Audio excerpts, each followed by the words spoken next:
শোনেন জগৎবাসী শোনেন দেয়া মন, একটি শিশুর জীবন কথা করিব বর্ণন। একটি শিশু শিশু তো নয় পূর্ণিমারি আলো, মা আমিনার কোলে এসে জগৎকে রাঙালো।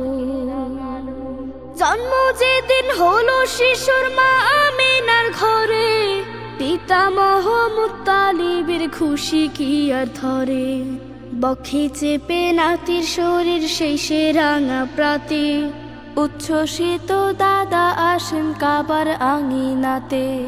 গোত্রপতি বলেন যে আব্দুল্লাহর আওলাদ, আজ থেকে এই চাঁদের কণার নামটি মুহাম্মদ। মুহাম্মাদের আগমনে চাচারা খুব খুশি, কুরবানি দেন সদকা করেন আজাদ করেন দাসী। পিতৃহারা শিশুটির বক্ষে চেপে রেখে মা আমিনা আধার ধরা কেবল আলো দেখে। সব মানুষের সেরা যিনি, আল্লাহ তাআলার বন্ধু তিনি, রাহমাতুল লিল আলামিন